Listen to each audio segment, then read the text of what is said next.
अस्सलाम वालेकुम। आज हम chemistry first year chapter number 2 lecture number 2 discuss करते हैं, जिसमें हमने डिस्कस करना है ionization energy and energy levels. In short हम इलेक्ट्रॉनिक शेल्स को डिस्कस करते हैं। तो सबसे पहले हमें किन दो बेस के ज़रिए से पता चलेगा क्या जी? Electronic configurations of elements.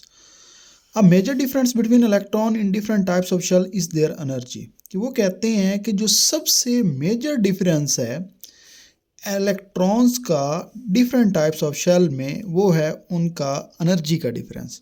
कि किसी शेल की एनर्जी हाई होती है, किसी शेल्स की एनर्जी क्या होती है? लो होती है। We can investigate the electronic configuration of an atom by measuring the experimental energy of the electrons।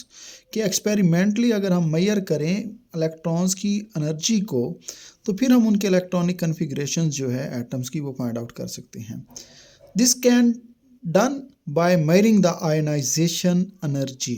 कि ये जो है, ये किसी भी एटम की आयनाइजेशन एनर्जी को मेजर करके हम इसको फाइंड आउट कर सकते हैं। तो सबसे पहले हमारे पास आयोनाइजेशन एनर्जी क्या होती है, उसको हमने डिस्कस करना है। What is ionization energy? Ionization energy basically अगर मैं बात करूं, द अमाउंट ऑफ एनर्जी, कि एनर्जी की वो मिकदार ऑफ एनर्जी रिक्वायर, कि जो ज़रूरी होती है to remove the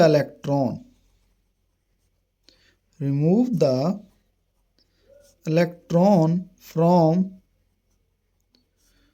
valence shells. कि वैलेंस शेल में से किसी भी एटम्स की जो इलेक्ट्रॉन्स को निकालने के लिए एनर्जी की जो मिकदार की ज़रूरत होती है, उसको हम क्या कहते हैं? Ionization energy. फॉर एग्जांपल, ये मैंने लिथियम बनाया, पहले शेल में 2 इलेक्ट्रॉन और ये हमारे पास 1 इलेक्ट्रॉन। अगर इस इलेक्ट्रॉन को मैंने रिमूव करना है, निकालना है, तो याद रखिएगा जब भी एटम में से इलेक्ट्रॉन्स को रिमूव करेंगे तो आपको एनर्जी देना पड़ेगी। क्या करना पड़ेगा जी? एनर्जी देना पड़ेगी। तो एनर्जी की वो मिकदार जो आप किसी भी एटम के शेल में से इलेक्ट्रॉन्स को रिमूव करने के लिए ज़रूरी होती है, उसको हम कहते हैं आयनाइजेशन एनर्जी। होप सो कि आपको आयनाइजेशन एनर्जी का पता चल गया होगा।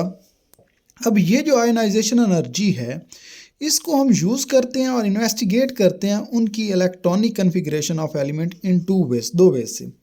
सबसे पहले successive ionization energy of same element, कि आपके पास एक ही एलिमेंट है, ठीक है, और उसके शेल में से जब तक आखिरी इलेक्ट्रॉन नहीं निकल जाएगा तब तक की जो एनर्जी होगी, उसको हम कहते हैं सक्सेसिव आयनाइजेशन एनर्जी।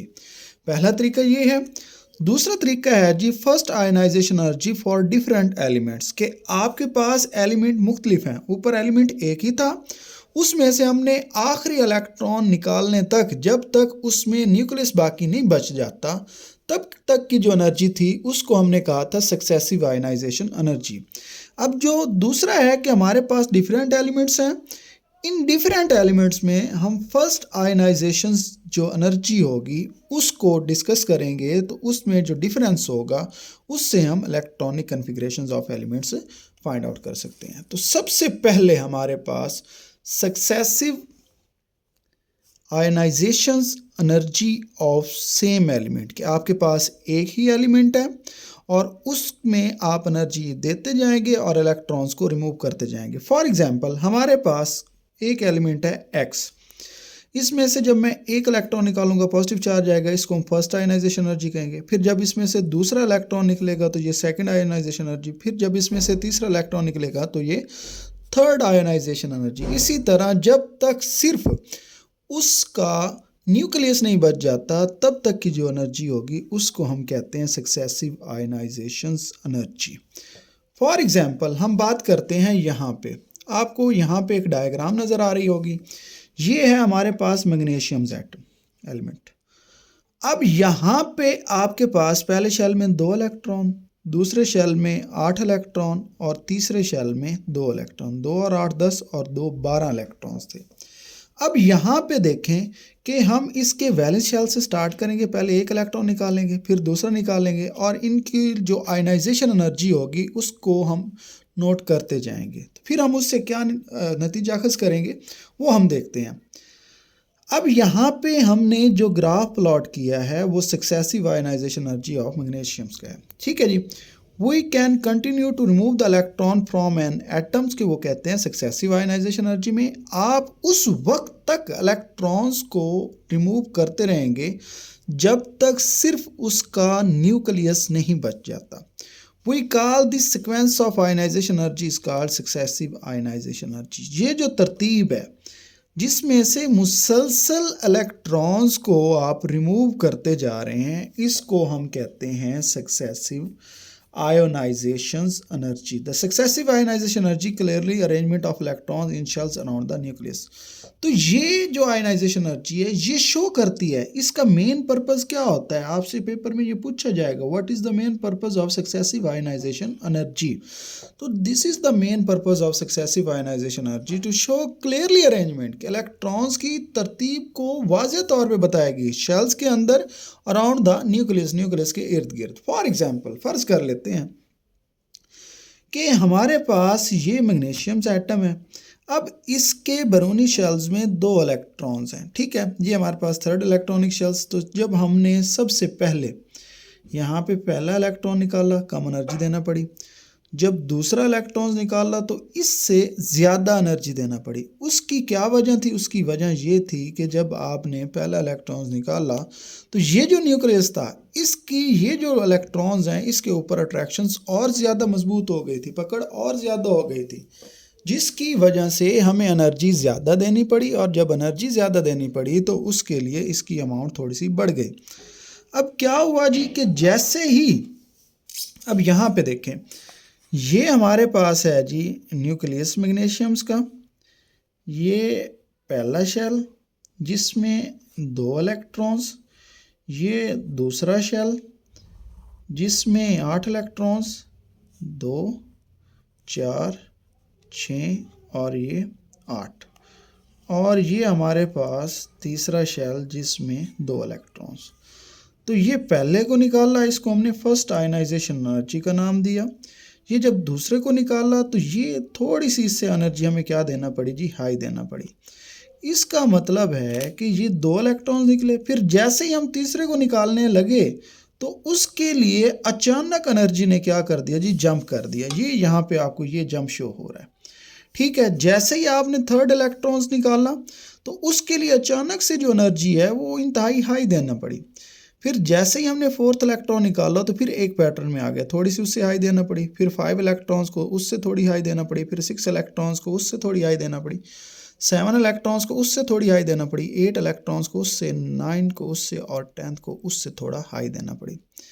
अब यहाँ पे देखिए आहिस्ता आहिस्ता हम इलेक्ट्रॉन्स को निकालते जा रहे हैं, इसको हम कहते हैं सक्सेसिव आयनाइजेशन एनर्जी। फिर अचानक से जब हमने 11 इलेक्ट्रॉन निकाला, 11वां इलेक्ट्रॉन यहाँ से रिमूव किया तो अचानक से वो जो एनर्जी लेवल था वो फिर एक मरतबा जंप कर गया, इंतहाई हाई हो गया। फिर हमने जब 12वां इलेक्ट्रॉन निकाला तो फिर वो थोड़ा सा आगे क्या हुआ जी, जंप हुआ। अब यहाँ पे जब हमने इसको एक्सपेरिमेंटली देखा तो हमें यहाँ पे वो पता चला जो हमने बताया था, show clearly the arrangement of electrons, कि ये क्लियरली बताएगा कि कौन सा इलेक्ट्रॉन्स किस शेल के अंदर मौजूद है। फॉर एग्जाम्पल बात करते हैं, ये फर्स्ट जंप है। अब 2 इलेक्ट्रॉन्स के बाद एक जंप आना, इसका मतलब ये है कि इसके आखिरी शेल में कितने इलेक्ट्रॉन्स थे जी, 2 इलेक्ट्रॉन्स थे। अब फिर 1 2 3 4 5 6 7 8, फिर उसके अंदर वाले शेल में कितने इलेक्ट्रॉन्स थे जी, 8 इलेक्ट्रॉन्स थे। फिर जंप करना इस बात की दलील है कि उससे अंदर वाले जो शेल था उसमें 2 इलेक्ट्रॉन्स मौजूद थे, जो रेगुलर पैटर्न से एनर्जी इंक्रीज हो रही है। तो ये 2 जंप इस बात को प्रूव करते हैं कि टोटल ये जो एटम है हमारे पास, इसमें 3 शेल हैं जिनमें अरेंजमेंट ऑफ इलेक्ट्रॉन्स कुछ इस तरीके की है कि हमारे पास जो फर्स्ट शेल है उसमें 2 इलेक्ट्रॉन्स हैं, जो सेकंड शेल है उसमें हमारे पास 8 इलेक्ट्रॉन्स हैं, और जो थर्ड शेल है उसमें हमारे पास कितने इलेक्ट्रॉन्स हैं जी? 2 इलेक्ट्रॉन्स हैं। तो ये टोटल हमारे पास कितने इलेक्ट्रॉन्स हो गए जी? 12 इलेक्ट्रॉन्स हो गए। और टोटल शेल इसमें कितने हो गए जी? हमारे पास टोटल शेल इसमें 3 है। ठीक है, तो यहाँ पे अब देखें, if we take the magnesium atom as an example, कि अगर मैग्नीशियम्स को हम एग्जाम्पल के तौर पे लेते हैं, and measure the energy required to remove the successively the first electrons, और जो आपने कामयाबी के साथ पहला इलेक्ट्रॉन्स को रिमूव किया है उसको मैयर कर लेते हैं। The second, third and so on, जो दूसरा फिर तीसरा और इसी तरह जब आखिरी इलेक्ट्रॉन जब तक नहीं निकाल लेते, उन सारी एनर्जी को हम क्या कर लेते हैं? मैयर कर लेते हैं। तो फिर हमारे पास एक ग्राफ बनेगा, जो हम आयनाइजेशन एनर्जी वैल्यूज होंगी वो इनके रिलेटेड, जी आपके पास ये इस तरह का एक ग्राफ बन गया। ठीक है, this plot shows that successive ionization energy increase when we move from valence shell to inner shell. इससे ये जाहिर होता है कि जो सक्सेसिव आयनाइजेशन एनर्जी है वो बढ़ती है जब आप वैलेंस शेल से अंदरूनी शेल की तरफ जाते हैं, मतलब ये अंदर वाले इलेक्ट्रॉन निकालते हैं। क्यों? क्योंकि वहाँ पे जो न्यूक्लियस की पकड़ है वो बहुत ज़्यादा है।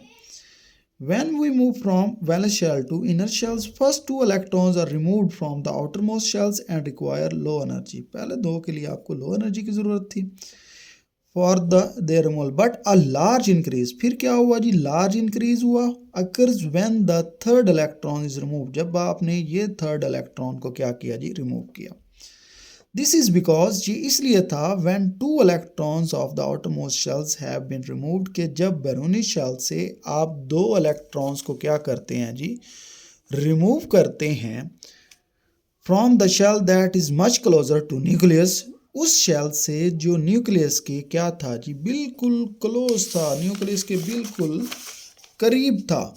ठीक है, तो उससे आगे क्या होता है उसको हम देखते हैं। तो ये हमारे पास था, the next 7 electron are remove successfully from the second shell and gradually increase in ionization energy is observed. तो वो कहते हैं कि जैसे ही आपने ये 2 इलेक्ट्रॉन्स को रिमूव किया और फिर तीसरे इलेक्ट्रॉन को फिर निकाला तो अचानक से एनर्जी बढ़ी, लेकिन जैसे ही चौथे को निकाला तो आगे जितने भी 7 इलेक्ट्रॉन्स थे वो एक तरतीब के साथ, एक पैटर्न के साथ, एक रेगुलर इंटरवल के साथ एनर्जी इंक्रीज होती गई। A similar but much more numerous jumps occurs when the 11th and 12th electron, जब आपने 11वां और 12वां, ये 11वां और ये 12वां इलेक्ट्रॉन्स निकाला तो फिर वो कहते हैं कि फिर वहीं आपके पास शो हुआ, these electrons are removed from the first shells right next to the nucleus। तो ये 11वां और 12वां वो इलेक्ट्रॉन्स था जो न्यूक्लियस के इंतहाई करीब थे। Hence overall we observed 2 large jumps in the successive ionization energy, कि आपको 2 जंप नज़र आए सक्सेसिव आयनाइजेशन एनर्जी में।